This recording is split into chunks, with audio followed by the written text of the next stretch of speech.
Okay, well, we're back, and you just heard from Brady Josephson there. You're going to hear from him for the next, about 55 minutes. So just a quick introduction of Brady. I'm a huge fanboy of Brady and Next After. CTF, the Canadian Taxpayers Federation, are clients of Next After. We actually hired Brady. We were clients of his when he had his own little company before. He's a Canadian, but he's now living in Texas. He got kidnapped and dragged out of Texas, and so that's what we're going to be seeing him from there. But with no further ado, please. Oh, before I mention that, I did one more further ado. If you have any questions, leave them in the chat or in the question box. We will get them through to Brady. So just drop them in there, and we'll get those at the end. So now, without further ado, here's Brady Josephson. Thank you so much, Scott. Thank you, everyone, for having me. This is such a nice break from, seeing how many votes are coming into Maricopa County. I've learned more about American counties in the last 3 days than I ever want to know ever again. So I have a lot to get through. Here's what I want to do today. So when Troy first reached out, he said, hey, we got 45 minutes. Can you talk about list building strategies and how to make the most of online fundraising? I was like, yeah, you bet. I got this. We do this all the time. And then he brought Scott into the mix and say, hey, Scott, what should we talk about? And Scott's like, well, Canadian research. What about multi-channel? Maybe a little recurring. It's like, oh my gosh, I only have 45 minutes to try to do all these different things. I'm starting to get stressed out, but I think I have a way to do it. So this is what I want to do. I want to talk about what this is based on first and foremost. Then we're going to talk about why list building is so critical to online fundraising. Walk through a model that we use and teach and train on how to go about acquiring emails and what it means for online fundraising. And then a little bit about what to do after you get a list. And then hopefully we have time for questions and discussion. A couple of just housekeeping things. I'm covering a lot. I'm really focused on ideas, inspiration, tips, not full-on walk-through how-tos. That's why we develop training courses that can walk you through how to do these things. I'm talking about, quick tips and ideas and inspiration. I will provide the slides. Maybe you'll get the slides. You can get them from me. Don't focus on writing down stats. Focus on writing down ideas, things to do. Get the milk later. Get it out of your brain. Whatever you need to do, write things down. I really encourage that. And then you can reach out to me at any single time. If you're Canadian, I will respond to your email immediately. If you're American, maybe a little bit later, but I will respond either way. All right. So what's this based on? If you watched the video, you saw a little bit of what we do. But first and foremost, we're actually a consulting agency. So Scott mentioned they're a client of ours. We have a few clients in Canada, but the majority are in the US. A lot are actually in the public policy space. But the one thing that makes our consulting work a little unique is how focused it is on data and experimentation and testing. So we chart out these roadmaps and then we run a series of experiments to try to unlock online fundraising results. And we found that it works. So a couple of humble brags because I'm not on the client services side, but one of our largest clients has gone from $800,000 5 years ago to $9.5 million in online revenue based on these types of strategies and this type of work. Or we see results like this, jumping from 3 million to 5 million or 12,000 donors to $34,000 donors. These types of things work for us and our clients, and that's what we're trying to package into teachings and trainings like this. You're going to see a bunch of different experiments. We have over 2,500 experiments now in this publicly accessible library, some of which are Canadian, some of which aren't. You can actually click in, look at the validity, statistical significance, key findings. Just one example, this one right here. When you actually go to a donation page, in this case, the only difference between the control and the treatment here is that they highlighted that $50 button and said most popular, trying to leverage some of that social proof. And saw an 8% increase in the number of people that did donate, a 15% increase in the average generosity or average gift, more donations, more on average, huge increase in revenue. And then we can dive into the data more and find out, wow, this spike is actually driven from people on a mobile device. More and more people are increasingly giving from a mobile. This is where these nudges make a lot more sense and help speed up the giving process for them. So these are the types of experiments that we're running and analyzing. What we're trying to figure out is what do people do, not just what do they say. Your opinions are valid. They're probably wrong. This is where experimentation and data can help us understand what actually works on fundraising, not what you think, not what your board thinks, not what your marketing team thinks. What do people actually respond to? And then the third kind of leg that this is built on is research studies. So we did one a few years ago where we actually became a donor to 152 Canadian charities. We looked at their landing pages and websites, looked at over 1,200 emails over 3 months, email sign up, donation, and the emails we received to produce these research studies. And what we're trying to do is what is it like to be a donor? What's the experience from the donor side of the equation? And what are organizations doing or not doing? And that's where opportunities can often lie. So we wrap up this research and turn them into trainings and things like that. So that's what this is based on. I think, cite your work, or like, where is this coming from? I think is really important. So don't want to spend any more time, but I do want to spend some more time focused on why list building, email list building is absolutely critical to fundraising. When we look across our research and data, whether it's clients or research studies, we end up at this conclusion. Email is the most important driver of online fundraising.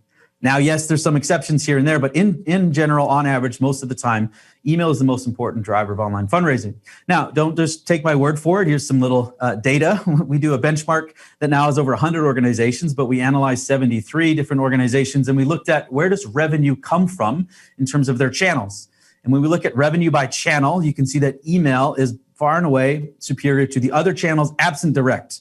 Now, most of direct is actually mistagged traffic, which is another conversation. But when you look at properly tagged traffic, email is the number one driver, and it's across different verticals and industries. So health organization, email is driving revenue. Higher ed, email is driving revenue. Public policy, email is driving revenue. And the question is, why is email such a big driver?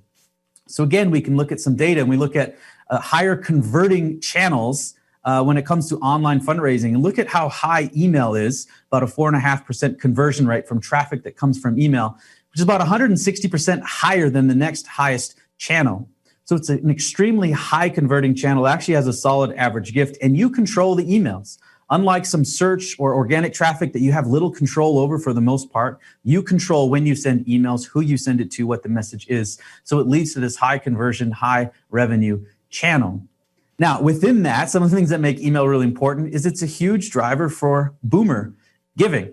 So this group called Domain 3 did some research on what is it that boomers want to do when it comes online. 1, they use search. 2, they use emails. And 3, they shop. And now you might be saying, okay, cool.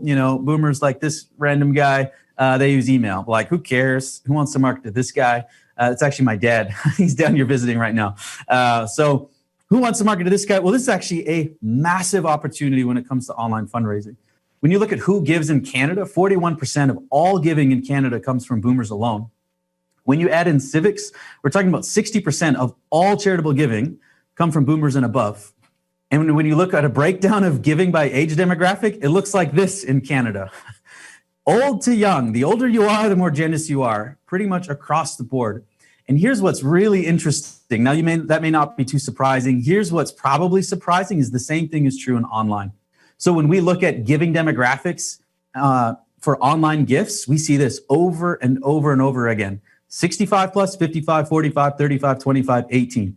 65, 55, 45, 35, 25, 18. 65, 30, this is the rest of the presentation. I'm just saying age demographics. We see this all the time. And actually in our benchmark, 55 plus account for 72% of all online transactions. All online transactions, 55 plus. So yes, there's an important conversation about the next generation. Yes, it's important. Where revenue is today and where it will be in the foreseeable 2, 3, 4, 5 years is boomers and up, and they're under advertised to. People are not targeting this demographic typically. So this is actually one of the reasons why I think we have a lot of success is we see the data. It's not very sexy, but we target boomers and above for online because that's who's giving. So it's really, really critical. And especially now, you can't do events. I can't even get into the country and come back home for Christmas. It's hard to do a lot of the fundraising things that we do. And we actually started tracking COVID-19 related data in Canada with Giving Through Canada Helps and email through our benchmark. And we found that online giving is growing. So people who say, people aren't giving, false. Giving is actually up in the United States and in Canada from what I've seen. Not always all the time, but particularly online. This is across verticals. This is across territories and provinces where online giving is up quite substantially. And one of the reasons for that is Canadian charities are actually sending more emails than they normally do. That's what we see here in this window where we're tracking the first 2 quarters. They're sending more emails. Now, they're not actually asking that much. We looked at solicitation rate and it stayed pretty much constant. Other than the 1 week there around Giving Tuesday now, which was in May, everything else stayed right around the same. So the volume went up. They weren't necessarily asking, but communications go up. And when we communicate via email, we actually get more money. And we also saw that Canadians in the early part of COVID-19 were actually being more generous online. And then there was a shift around May where now actually they were being a little bit less generous, but they were giving more often. And so that's kind of the trend that we saw in Canada for online giving, which is kind of interesting. But the idea here is email is a critical tool. When you can't go out and physically meet with people, and it's especially critical as we enter this time of year end. So when we look at the data for year end, we see this year end revenue curve, this pattern where you get in, you see a little bump around Giving Tuesday, and then you get a bunch of revenue in the last 3 days of the year, and actually a lot, 15% in this case for this time period on the last day in December 31st. So when we look at that, we go like, well, where is this coming from? So same thing, we can look at revenue by channel. And what's interesting when you look at the trend from the whole year, from November 15th through December 31st, and just December 31st, where does revenue come from? You can see how paid search goes from like 32% to 39% to 43%. So yes, there are more and more people actively searching for ways to give the closer we get to year end. So if you're like, oh, I don't give on December 31st, that's fine. Maybe you don't. There are tons of Canadians and tons of Americans who are looking to give the closer we get to the end of the tax season. So that's a real thing. But also look at how much email contributes to overall revenue for throughout the year compared to other channels that you can control, display advertising, social advertising, whatever it might be.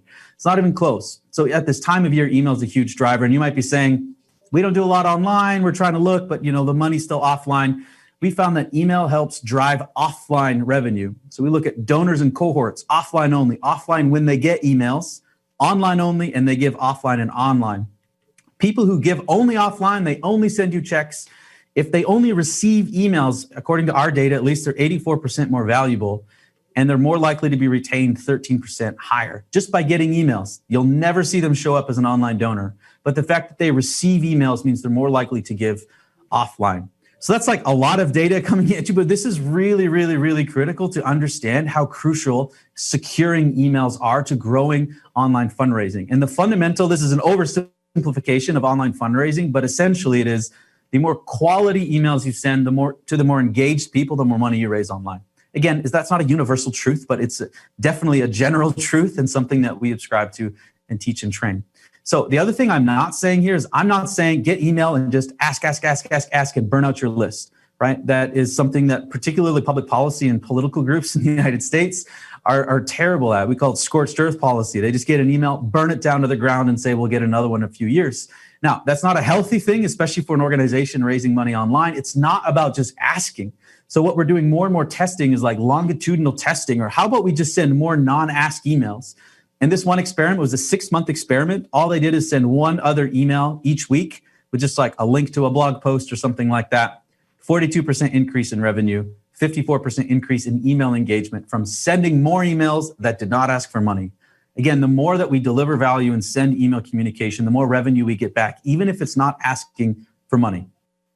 So getting and sending emails is critical. Before you can send, you got to get, and that's really where I want to spend the rest of the time focused on, is really walk through this model that we use all the time as a way to build a quality fundraising list. And those are two critical words there, quality and fundraising. So there's a couple ways you can go about building a list. One is more organic, passive. How do you turn website visitors into email signups? So, newsletter sign up or pop-ups or things in your navigation, which is fine. Maybe on the offline side, you ask for emails all the time, something we found only a quarter of organizations actually ask for an email through offline giving, which is crazy. Or maybe you do like a survey and try to collect email and append it to data. These are more like organic, passive things to accumulate emails. But I really want to talk more about paid and proactive. This is where you are spending time, energy, and effort to target specific people to take a specific action. This is where we see the biggest benefit. This could include things like list rentals or swaps, a lot more common in the US than in Canada, or data appends, where you go out to third parties and actually append data and pay for emails. So I'm talking more about paid and proactive. There's nothing wrong with organic and passive. That's something you should be doing. It's often the low-hanging fruit, but it's also slower growth compared to paid and proactive, which looks a little bit more like this, where you'll see big campaign jumps. And this is what you need to invest in if you really want to take advantage of all those benefits around email I was talking about. So whether you're doing organic, passive, or paid proactive, in each case, this is true. To get, you first have to give, or you have to at least have the perception of giving value. If you look at why do humans make decisions, a research lab down in Florida called MEC Labs came up with this conversion heuristic. It's just a way to think about how humans make decisions. And it looks like this. A conversion, in this case, we're talking about an email sign up, is a function first of someone's motivation. If someone doesn't give a crap about your organization, there's very, very, very little that you can do to persuade them. If they don't care about your cause, your macro cause, there's very little that we can do. So first, their innate motivation is the biggest thing that drives action. But this is where we start to have some more control. It's how we position the message or the perceived value in what we're offering, whether it's an email or a donation or a petition sign or whatever it might be. These are, and then incentives, time significance, matching, goals. We have these kind of other psychological levers that we can pull that are incentives, and these drive value. And then on the cost side, there's things like friction. Is this eligible? Is this useful on a mobile device? How many form fields do I have to complete? There's real friction factors and anxiety. Is my information secure? Is this a trustworthy organization? These are cost factors. So all we're trying to do, whether it's a donation or an email, is how do we increase perceived value and decrease perceived cost, right? So this is a model or a framework that we find useful to teach and train, but also how do we understand why people make the decisions? So let's kind of take this framework and maybe apply it to this Canadian charity that was in our study. So right at the very top of the website here, you have receive our email updates. And the question we ask as researchers, and the question I'm asking to you is, why would you sign up for that? Unless you have visited this site with the kind of the innate motivation to give your email, which very few humans have an innate motivation to give away their email, there's nothing here of value. Receive our email updates. I don't know what I'm actually signing up for. I don't know what I'm getting. I can guess maybe that it's a charity newsletter, which maybe doesn't have a lot of perceived value. So compare that type of strategy to something like this, where this organization tested, sign up to receive our newsletter, boring, versus take this course. This is a family-based marriage ministry, strengthen your marriage, take the free online course, I still do. Unsurprisingly, they had 47% more people say, I'm interested in this course than some generic newsletter. Basically, any type of offer outperforms a newsletter is what we found, first of all. But 3 out of 4 Canadian charities are offering a newsletter. When we visit the site and say, what is it that we can do to sign up? 3 out of 4 just have a pretty generic newsletter. So the first thing is you have to offer something perceived as valuable. Get updates about our organization is only perceived as valuable from the most hardcore dedicated people. Everyone else, receive your updates, doesn't sound very valuable. The question that we have to answer is this: if I'm your ideal donor, so not some random Canadian, but your ideal donor, why should I care about you, much less surrender my email to you, rather than whatever it is I'm doing or the million other things that I could be doing with my time or my email? So even if that is just a newsletter, there's ways to position a newsletter where there's more perceived value. Look at this: newsletter, sign up for email updates versus stay informed. Get exclusive access to breaking campus reform stories as they happen. Sign up below and we'll keep you in the loop. 27% increase in emails acquired using some copy and text to try and communicate what is valuable about the newsletter. So even if it is a newsletter, there's things we can do. And very few Canadian charities are being just clear. When we did this in 2018, we said there was about 20% that we were, clearly understood what we were signing up for. And we just did this again as part of the Salesforce Global Project. And it's up to 44%, but that still means more than half. We don't really know what we're signing up for. It's at best a little bit clear. So you have to offer something as perceived as valuable, but it has to be connected to your cause. So don't do this. Free cruise, not that people want to go on cruise ships right now. Kind of a tough time for the cruise industry, but you say win a free cruise, give us your email. You may get a bunch of emails, but it is not connected to your cause at all. What we're trying to do is build a list that is good for fundraising. So those people, all that we know is they care about a cruise.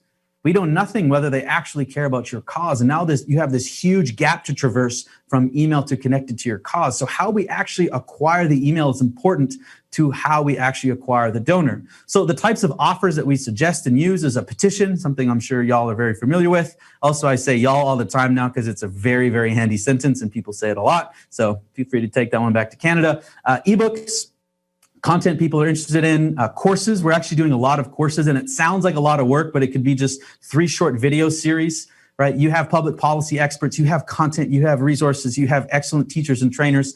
It would be easy to shoot someone, do a 15-minute talk, 3 minute row, create an online course. Boom, you have an offer, something like that. Quizzes, perhaps, or even again, if it's just news updates. But the key here is whatever you're doing, it needs to position so that they see the value in it. I know why you as charity want my email. Why should I, as person, give you my email? This is what we have to be thinking about. It has to be perceived value to them that is connected to your cause. And what's interesting is when we start tracking kind of conversion rates into donors, the more valuable an offer is perceived to be, the more likely someone is to give. There is a direct correlation between the donor time and investment or perceived value and their likelihood to become a donor. So going from petition, which maybe takes 10 seconds, we see a conversion rate around 0.3%. An ebook where you're spending 10 minutes, or to a course where it can take 8 weeks, the donor conversion rate goes up 3% and now 6% because there's more perceived value in what I get. Therefore, there's this element of reciprocity. Once I receive, I'm more likely to give. But these folks also better understand the cause or the mission or the work that you're doing, which means they're probably more likely to give. I'm not saying don't do petitions. Canadian Taxpayer does a ton of petitions. We do a ton of petitions. It is a harder bridge to gap from petition to donor is all that I'm saying. So if you get way more petitions, you still may end up with more donors. You'll get more petition signers than online course takers, but there is a direct correlation that we've seen from perceived value of offer to becoming a donor. And again, we're trying to build a donor base, not just an email list, or that's what I'm talking about specifically. We don't just want an email, we want a connected, motivated email that could become a donor. So here's the model that we use and that I'll kind of walk through, is it starts first and foremost with creating this offer. Now, just because you have an offer doesn't mean people will do it. You have to promote it and drive people there. So we'll talk about promotion in specific Facebook ads. You point them to a dedicated landing page. We're not suggesting using Facebook lead ads or something like that. You point to your own page that you control. And then this is the kind of unique thing that in our model is there's an instant donation ask that happens immediately after you secure the email. Now, this is like a 10-hour course that we've built, so there's no way I can cover all of this in depth and detail. There is a course that you can take and get certified from our institute, Turning Facebook Likes into Donors, that walks through this model in more detail. So I'm just like scratching the surface here, but I do want to show you how this model works and some tips and tricks kind of along the way. So again, it starts with creating this offer, and here's the good news. You probably already have this content. So if you have a blog, if you have a podcast, if you do videos at all or webinars, if you produce stories of impact or reporting, if you just have like a news site or articles, all these things can be taken and put into an ebook very, very easily. So this example that we'll use comes from the Heritage Foundation down here in the States. They had this blog post, What You Need to Know About Religious Freedoms. And they said, people seem to be searching for this. People seem to like this. Well, what if we just turn this into an offer? So you take the blog post and you turn it into an ebook. Yes, something that people can access on your site for free will still, if they're new, see it packaged in an ebook with this not too pretty looking cover and be more likely to give you an email. It's kind of weird, but there's perceived value in a resource as opposed to a blog post, and so much so that they'll give you an email. Now, again, if you're going from like a video or audio, there's toolrev.com. It's very affordable that transcribes all your audio. This is how we produce our reports. We'll do a PowerPoint presentation because that's our love language. We'll record it, transcribe it, and then we have the basis of a book that we just need to edit. There's things like Canva. If you're like, I don't have a designer, I don't really know what to do, super cheap, monthly subscription. They've got tons of ebook covers. We use this as well. Or like anything else, you can go to Fiverr.com. It's a global site for anything from like cartoonists to podcast hosts to videographers, whatever you might need, as little as $5. So these are easy ways to create content or package content that you probably already have to create this type of offer. So again, some offer is probably better than none. Ebooks, courses, potentially petition signings. I'm talking about an ebook specifically here. So you probably already have this content. You repackage into something that people can download. Now you have to actually get people aware of the fact that you have this thing that they can download. So again, there's organic strategies that you can take. So, sticky bars and exit intents and slide outs, and these are trying to take organic traffic to see your offer and sign up. I'm talking more specifically about paid opportunity, and even more specifically about paid social media, and even more specifically, paid Facebook advertising. So we've tested different channels, different series, and we see the biggest return in Facebook time and time again, primarily because, again, that high value segment of donors, boomers, are actually active and much more active on Facebook. So that's one of the main reasons, is the people that we're trying to attract or target are active on this site.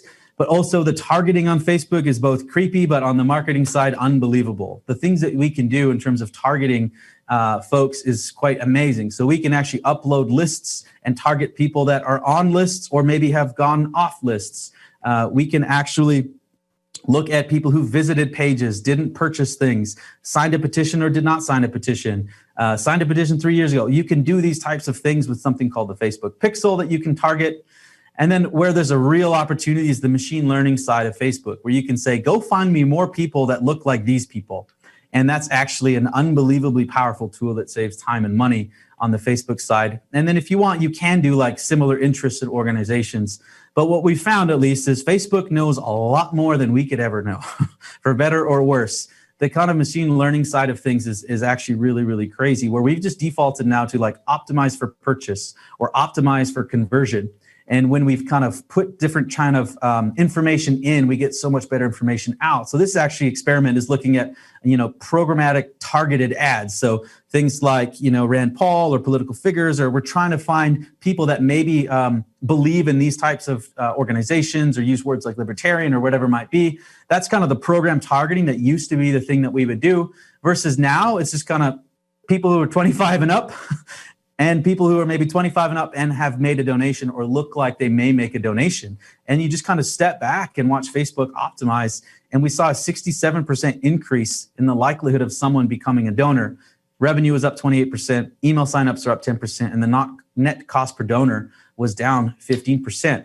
By not trying to get too sophisticated in our targeting and actually just kind of saying, hey, Facebook, you know this stuff, you've got all this machines working for us.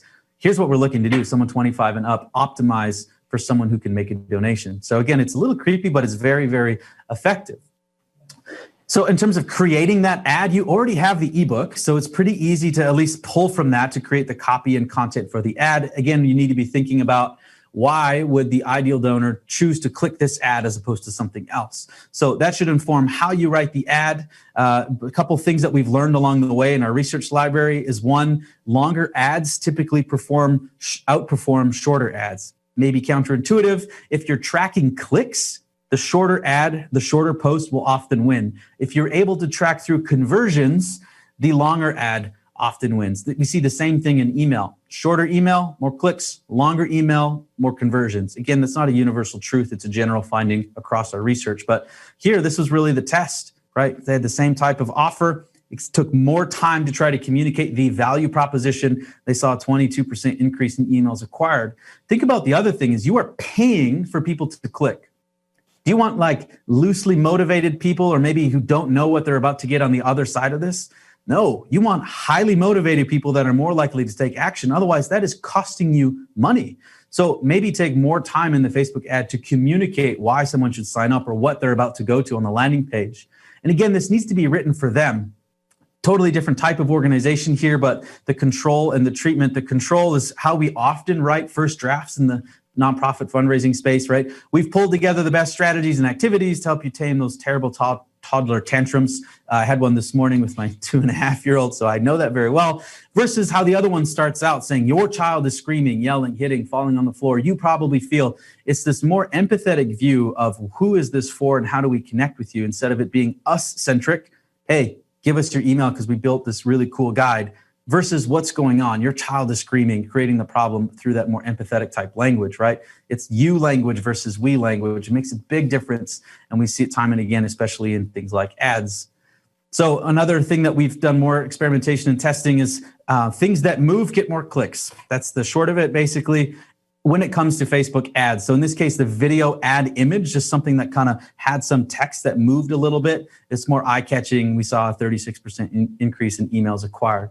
Now, Facebook ads is probably the only place where we've seen moving things like videos actually work. When we look at acquisition pages, donation pages, and even emails, we typically don't see moving things like emails and GIFs actually make any difference, or sometimes a negative difference. We have seen that in Facebook, however. So those are a couple like tips and tricks when it actually comes to creating the ad itself. But now you've gone from offer, how do we promote the offer with our targeted, loosely targeted Facebook machine learning optimized approach to Facebook ads.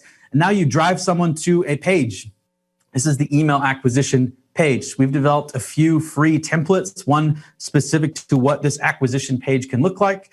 You can find it on our site. I can send it to you later. But the idea here is what we're trying to leverage is this concept called cognitive momentum. So someone has already seen your Facebook ad, and in their mind, when they've clicked, they've already expressed interest. They are now kind of in motion. So our job on the donation or the landing page side is to keep that momentum going and try to even accelerate it if we can to move towards an action, in this case, an email sign up. So things that block momentum, we want to get rid of. Things that can add momentum, we want to keep going. So this is really what we call context and continuity are the two things that keep momentum going. So they clicked on this ad because they want to download this guide. This page looks something like this, and it actually pretty closely follows what our research or our template suggests. You can see just some visual consistency, but I'll actually kind of break this down. Some of the good things that this page does based on our research. One, there's no menu distractions or navigation distractions. Don't give anyone the chance to leave this page. They are here to get the guide. Make sure you let them get the guide. Very strong headline that reiterates the same type of call to action from the source that they came from, which was the Facebook ad, and reiterates the value or the ebook that they're trying to download. Get is a magic word when it comes to acquisition. What do I get? Selfishly, or all of us are kind of like narcissistic. What do I get out of this? So get, they take time to explain what you actually get. They use some bullet points. Here's what you'll learn when you get your guide. They have a supporting image, so you can kind of see this on the side. I don't know why the cover actually helps increase conversion, but we found it normally does with ebooks. Even though that's not what you get to download. But again, humans are kind of weird, but we've seen that work. Very clear call to action, get your free guide, right? Pretty strong. Then you get the form, and it's got this linear progression. So you start at the top and you go all the way through the bottom, and we actually build value and accelerate momentum down to the form because that's where the pain and the cost is. In this case, they don't require any additional information, right? No phone, no address, just the basic information they need to deliver the guide. And then a strong button, get my religious freedom guide. So it's actually a pretty good page based on our research. We created it based on research, so I'd hope that to be true, but a couple of things that they could maybe do or you could do to improve that type of page. One is something that taxpayers recently ran a test that validated where they added in this sentence here of some social proof, right? So adding in the join the community of 2,866 people who have already signed this petition. That was a 3% increase, so not like an astronomical increase. I'm sure Scott wanted more, but a 3% is better than nothing. And if you roll this out across different pages, as I believe they're trying to do, it could lead to a significant growth. So that's one thing is, can you leverage social proof, something that we've seen in the past that can actually help people feel like they're joining a growing group. This is probably one of my favorite ones that we've seen, and we validated this a few different times, where the difference between the control and the treatment here you can see is this green box. And people actually have to check these boxes as they go, kind of confirming a set of beliefs before they get to the email sign-up form. And by doing this, in this case, I saw a 100% increase in conversions. You know, the petition offer is basically the same, but what's going on here is you're actually clicking something. And the more that we take one action, we're more likely to take another action. So we're kind of training the user like click, click, click, click. Oh, form, I'll keep clicking. But the other thing is we're actually asking people or involving people in the copy to say, do you believe this? Do you believe this? Do you believe this? And so by the time they get to the form, they're kind of more in momentum, right? This is actually accelerating the cognitive momentum. And we see a big increase in conversion. So something that taxpayers started rolling out on some of their forms.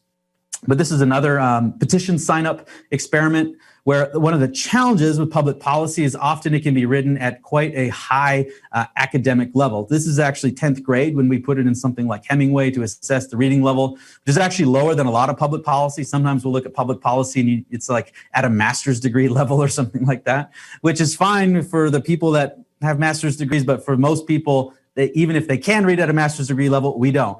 So this experiment said, well, what if we could simplify this, not necessarily dumb it down, but simplify it so it read more like a 6th grade reading level, a little bit simpler, a little bit more accessible. And they actually saw a 91% increase in revenue. Now, they saw a slight increase in email signups, but it was really a bigger increase in revenue. And you might be saying, like, how do you measure an email signup project based on revenue? Well, that's because we have this last piece of the puzzle, the instant donation page. So after someone has downloaded the guide or signed this petition, they actually get moved into an instant donation ask where they are asked to give immediately. Again, we have a template that looks at the different elements of what that should look like. Might be saying, ask immediately. That seems a little crazy. Isn't that kind of rude? Again, if we look at behavioral economics, there's this concept called foot in the door technique, where once someone takes a little action, they're more receptive to a bigger action. So in this case, it's literally, I've given you my email, I'm more receptive now to make a donation. Plus you add in the fact of reciprocity. So that's actually a really ripe recipe for fundraising. And again, we've seen this in the data. So this is comparing an email list rental there on the right, where it says email, versus Facebook advertising, this kind of instant donation model there on the left. And sorry, I just lost my microphone there. Hopefully you can still hear me. Yes? Good. All right. So we're looking at Facebook model on the left and email on the right. You can see the instant donation conversion. 3.4% of people immediately converted to become a donor after taking us up on this offer. Now, it's not just about the instant, there's also the downstream. So 1.7% people became a donor eventually, often within a 3-month time period. So this is actually a 2 times bigger conversion rate from people immediately versus the more classic strategy. If we got their email, let's send them some things, and then maybe we can ask them for a donation in a few months. It's 2 times higher in this case by asking immediately. They haven't even read the ebook. They haven't even taken the course. They're more likely to give right then. And this model too, it's actually 4 times higher than the email list model by having the immediate ask. And then you also have the ability to kind of communicate via email and convert downstream as well. So this is moving Facebook ad to email acquisition to instant donation page. And let's look at this page again, some of the good things that they're doing. So again, there's no menus or distraction, a very strong headline that confirms the thing. So right, we just downloaded the Religious Freedom Guide. Your complimentary Religious Freedom Guide is on its way. Then they have what we call a bridge statement. This is where you move from download now into value proposition or why a donation is needed. So they confirm the action, they bridge it. But if you have a moment, here's something that we should talk about. Now they go into more of their value proposition. But you can see that it continues to talk about religious freedom. This is the other advantage. I just told you I'm interested in religious freedom. So tell me more about how my donation can help in the battle for religious freedom, right? So you know that information. So now this ask is actually quite contextual, as opposed to we don't really know that much about this donor. Maybe they gave $50 6 months ago. Let's ask them for $75 now. That's what a lot of older, more antiquated fundraising models are based on.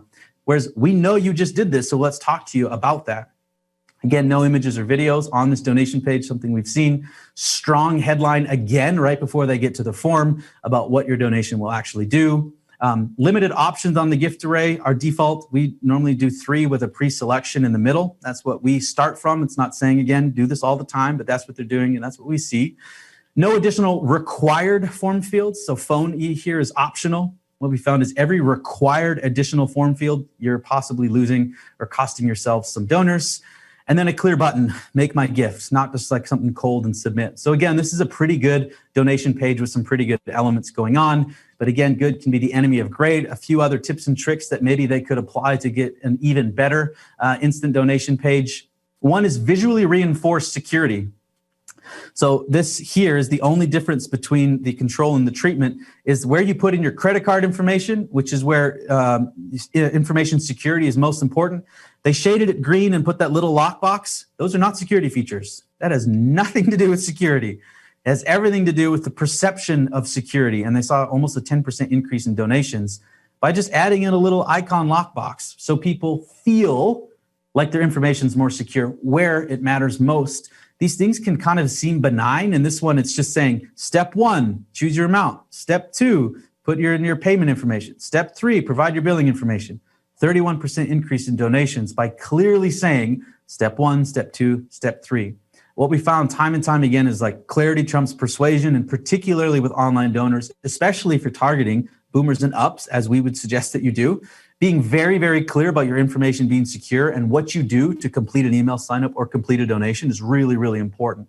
So it's just stepping things out is actually really critical. And something that we have to do some more research, but a lot of organizations in the environment side of things do a lot of work, is they'll move into an instant ask for recurring donors. So recurring donors are worth probably 10 to 11 times more for small and medium-sized organizations over their lifetime. So it's hugely, hugely valuable to secure recurring donors. And so what they do, this is a Sierra Club example, where they've used this strategy of kind of moving people to instant donation to go from about $200,000 to $1 million in recurring revenue, is look, this is actually after a petition sign. Thank you for taking action. They talk about some of the benefits about becoming a monthly donor, and they default you into a monthly gift. You can't really opt out into a one-time gift. Now, I'm not necessarily suggesting that you do that. I'm saying there's an opportunity to go from petition or ebook or course sign to a monthly giving ask. If that's kind of the end destination or goal for a lot of us, is how do we get repeat donors or multiple gifts? Again, why can't we just narrow that gap and go immediately to a recurring donor? First-time digital recurring donors are at the highest point it's ever been in terms of our ability to recruit first-time new monthly donors online. Now, that's in the US. I would assume it's very, very similar in Canada. And so there's a real opportunity here. And again, they default you to an amount or pre-select an amount, and they're leveraging some social proof here. But maybe there's an opportunity to use this type of model and actually move to a recurring donor ask immediately. So again, it's valuable offer perceived for them. Promote it often through something like a Facebook ad. Point to a dedicated landing page where you reiterate the value, keep the momentum going, and then immediately flip over to an instant donation ask. So again, just kind of scratching the surface there, but this is what we teach in this course. And I think the components of that model is it has to be perceived as valuable. You have to get traffic to the page. You have to communicate on the page, and then you can move to an ask sooner than you think. Those principles are pretty universal. So those are the things that we think are integral and necessary for not just building a list, but a list that is geared towards fundraising. So then real quick, before we move to questions, just like, well, what do you do after a list? Because again, the goal isn't to just build a list. What if they didn't do that instant donation? So kind of like, how can you optimize these emails? So just soon, this is my son Hendrix, it's his favorite word now, saying soon. So just one quick second. Again, I'm not saying all we do is ask these folks for money. That's a recipe for maybe short-term gain, but long-term, it doesn't really pay off. Cultivation is what really drives long-term revenue. Something to consider is welcoming them. We found that about 3/4 of nonprofits do not have some kind of welcome series, anything more than one email after we join the list. So this is a default strategy where it's like cultivation, welcome, cultivation links to get connected, cultivation content offer. Even though we have their list, people like content offer, cultivation response opportunity, reply back to this email, and then maybe do an ask. We've actually even removed asks from a lot of our welcome series, and we just give them content, and we find that they're more likely to give again after receiving content. And it's not just about emailing them. I showed you the value of an offline donor who just receives email, but look how valuable someone is if they give online and offline. They're 3 times more valuable than online only or offline only. So this idea of like, well, they gave online, let's never send them anything in the mail. No, that's not necessarily true. If someone can engage and give offline as well as online, their value goes up and up and up. What's something that we found in this recent research study, not a lot of organizations are doing. So 55% or so sent email and mail to an online donor. And this is what was most shocking, is only 7% of nonprofits, this was in the States, sent an email to the offline donor. Only 7% sent an email to the offline donor, even though we gave it to them. So it's pretty interesting how few organizations are doing multi-channel communications, particularly for lower level donors. So again, real quick, how to optimize fundraising emails. We have a whole nother course on this. I'm barely scratching the surface, but one principle to take away is the more human looking, sounding, and feeling an email is, the better it will perform. Why is that? One, we found you get more opens. In this case, it's organization sender versus an individual sender. Kent Lossman. Increase in 28% of email opens, sending from a person and not your organization.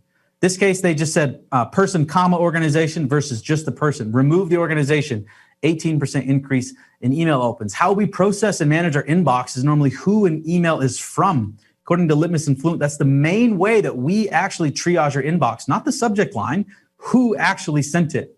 And we as humans are wired to kind of distrust brands and organizations and think there's less value in that and prioritize things that come from individuals and humans. Plus, there's a deliverability benefit of sending emails from a person as opposed to a brand or an organization. But very few Canadian charities do this. 77% of the emails we receive from Canadian charities were from the organization as opposed to a person, right? So look at the kind of our aggregate inbox and you see how few emails actually come from a human. All are brand name, brand name, brand name, brand name. So it's another way to actually stand out from other Canadian organizations. So send emails from a person, and not always the same person.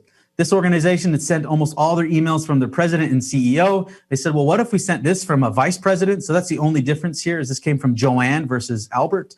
85% increase in email opens from sending from a different person, and 150% increase in revenue from sending from the VP as opposed to the CEO. So it's not just from a person, but maybe it's from a different person or different people within the organization. And we found it leads to more donations. So like this is an optimized email based off our research, which I know is like incredibly gross to look at, and your designers are like throwing up in their mouths. But we see that this works when it comes to fundraising. Design, big header image, big button, strip it all out, increase donations. Get rid of that header image and all those kind of buttons, simplify the design, increase in clicks, increase in donations. The thing should be why do we add design elements as opposed to starting with design elements and removing them? Start from a plain text and justify the decision to add any single design element. Very few Canadian charities are doing this. 3% in our latest Canadian research study sent emails that look like that, fundraising emails that look like that. And what we're finding is it's not just fundraising emails. This is a newsletter from the Fund for American Studies. They said, well, this kind of works in fundraising. Does it work for content? And look, they stripped out all those design elements, 68% increase in click-through rate. And they save all that time and energy padding all their emails with all that design elements. So does the design actually help? If you don't know, remove it until you actually do know. And make sure you write for them. This is another more advanced test where we were changing the tone and saw a huge increase in donations. And if we look here, the logo placement goes to the bottom. We start with this, hey, you move the button to a text link or a hyperlink. It's the copy that I really want to focus on. So instead of when your world has been turned upside down, every connection counts, every bit of strength, every heart brought together, versus I know you've been using Caring Bridge recently to stay connected to your loved ones, and I hope it's been a source of strength for you. And that type of tone carries on, where the left on the control, it's actually talking kind of at you, whereas on the right, it's actually kind of talking with you. It uses that magical word, you, your, you. It's written for you as the reader and the individual, as opposed to me as the organization. Look how great we are. It makes a big difference in fundraising. This is something we're actually doing some more research with the folks at Donor Voice. Through their different research, they found that you can actually score copywriting on these 4 quadrants, where you have informational versus involving, and then narrative copy, so not necessarily story, but narrative format versus non-narrative. And you can see that fundraising overall sits over here, more in the informational non-narrative bucket. But all of their data and research suggests high narrative, high involving language is where fundraising response is optimal. So you can see we have a lot of way to move as a fundraising institution, but even looking at that Caring Bridge test that I just showed you, we sent it to them after the fact. They ran it through their algorithm and said, yeah, it moved from over here on the informational side to a lot more involving. And that's part of the reason that led to that type of response. So they're actually building this tool where you can upload your copy, it will score it and give you tips on how to make it more narrative and involving. But the idea here, the macro idea is people give to people, not email marketing machines. The more that our emails look and sound like humans in general, the higher performing they will be. So the quick recap here, why should you build your list? It's a high converting channel with a high average gift, which contributes to revenue. Generally speaking, the more good emails you send to engage people, the more money you raise, especially boomers and especially in a pandemic.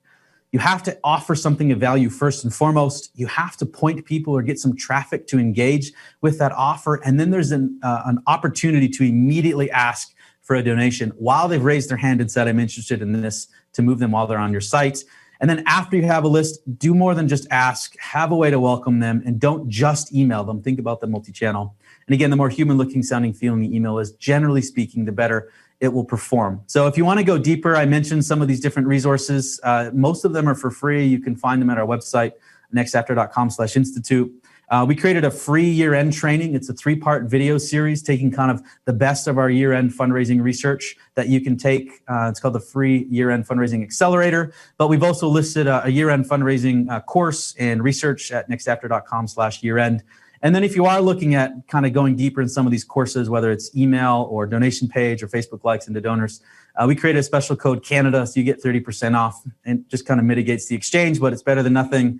So you can use the code Canada, or you can become a member and you can access all these courses and more every single month. That same code will get you the discount as well. So nextafter.com/membership is where you can go, and the code is Canada. So I hope we have a little bit of time for questions. If we can't get to them, that's my email, that's my Twitter, that's my LinkedIn. I'd love to hear from you, and that's all I got. Oh, Brady, that was fantastic. We have about 5 minutes left in this session. If there are any additional questions, fire them into the chat or in the question area, and we'll get to them. I have some that I've already taken down here.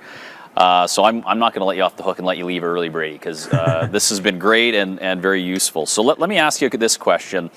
And this, I know the answer you could give is it depends, and I don't want that answer. So how much should a group expect to spend to acquire an email address, and how much are they likely to get out of that email address in terms of donations over the long term? Yeah, it is a good question. In the US, it'd be more like $2 an email. In Canada, it's probably more expensive, unfortunately. It's probably more like $4 or $5 an email. So if you use the instant donation model, again, what we've seen is somewhere between 2 to 5% of those people will immediately become a donor. And the goal for our acquisition campaigns is to kind of acquire net donors at roughly zero cost, which means if you spend $50 to acquire, say it's 2.5, the 25 emails. All you really need is one of those 25 emails that you acquired to make a donation with an average gift of $50, and it offsets all the costs you just did to acquire those emails. So that's the starting point. Again, it really varies on time and campaign and things like that. But what we're trying to do through this model is, you got to spend $2 to at least $2 to get an email, and then 2 to 5% will convert. So it is a bit of a numbers game, but the goal is to acquire new net donors at no net cost, which is always the goal. It's not always true, but that's what we're trying to get to. Okay. Once you get these people, talk about list churn a bit, and like how many people are going to get off the list each year, and what should you do to try to re-engage those people if they have got off your list? Yeah, it's a good question. So list churn is probably about 15 to 20%. It's probably a little bit higher if you do pure paid acquisition. So just know right away you're going to lose 15 to 20% of folks. If you're doing more aggressive paid advertising acquisition, it's probably a little bit higher. What we've seen, at least, is if someone hasn't opened or engaged an email in 6 months, you can pretty much kiss them goodbye. So that's where like an onboarding welcome series, how do you get clicks and engagement early, is critical. Having some sort of like, are you still there type of email as early as 30 days, but definitely no more than 90 days to just get someone to kind of update their preferences, say like, actually, I don't want to receive these emails. And if that's true, you actually want them off your list. Because the more that we call them dead emails, the more that you have dead emails or people that aren't opening or clicking, they're actually dragging down your deliverability rates with internet or with email service providers, which means other people who maybe do want to receive your emails are now actually less likely to get them in their inbox. They might be more likely to get spam. So it's like this email hygiene thing, and it's maybe counterintuitive, but you actually want to have people off your list that don't want to be on your list. And the sooner you can figure that out to get them to self-select, or even after 6 months, you take them off your list, put them in a reacquisition type of campaign, even use a third party so that you don't hurt your sending domain. But it's like a black box. It's an under talked about thing, is how critical email hygiene actually is. So I guess that leads me to maybe you've already somewhat answered this, but let's say you're an organization that has a problem right now with spam, like your stuff is not getting delivered to your current list. How do you get out of the spam folder? How do you work your way back out?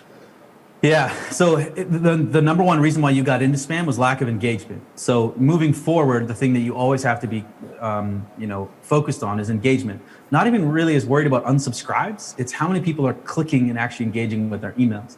And that could be a number of things. Often it's the content itself. It's just not appealing, not engaging. So then you really have to think, are we sending something that is of value to people? But there are some of those tips and tricks of sending from a person as opposed to a brand.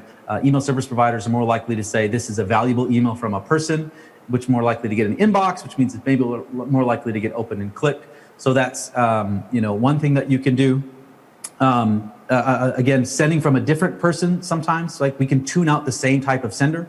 So that's another way to kind of jump ahead. Actually, not sending emails stuffed with images and HTML is also a way to actually not get marked as spam, particularly if you have images that have text on the image. That's like a dead giveaway to email service providers that this is probably spam. So coding emails to have text on an image, or even better, just get rid of the image altogether. Those are all things that actually kind of help. But again, the biggest thing is getting rid of those dead emails, not sending to them, and trying to do a much better job of caring about engagement for new people so that they don't get to that point and pull you into the spam. Okay, I'm going to do one last question, then I'll let you go, Brady. You talked about setting up the ebook offer, and you had various third-party tools you could use like Rev and Canva and etc. But if you've got that, let's say you've got that figured out, and now you've got to put the email acquisition area on your site, and you've got a terrible site. Let's say you've got just a terrible site. You don't have the resources right now to build a new one. What are some, I guess, third-party options for you? I know you mentioned Facebook leads, but what are some options for you to get around that, having a bad site? Yeah, so the one that we use is called Unbounce, unbounce.com. It's actually a Canadian company where you can create a standalone landing page, totally disconnected from your main website and whatever tools those are. It can still be on your domain, you can subdomain it, things like that. But it's a good testing tool that you can test, and it's a good way to kind of get around that.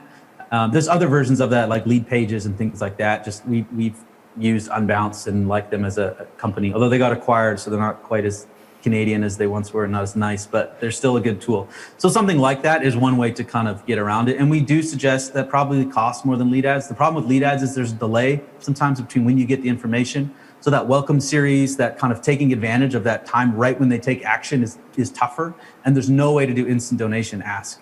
So now you're reliant on downstream conversion, which hopefully you've seen is like, that's kind of a risky proposition. And the opportunity is move from email acquisition to donate now. And you can't do that on lead ads. So yes, this tool might cost a little bit more money. It may seem like it's an extra step, but it's a valuable step in getting more donors, which is the ultimate goal. Well, Brady, that's awesome. I think some of us might suggest you're maybe not as Canadian as you once were living in Texas. That might be true. Just saying. But no, I really appreciate it. Great presentation as always. And check out nextafter.com.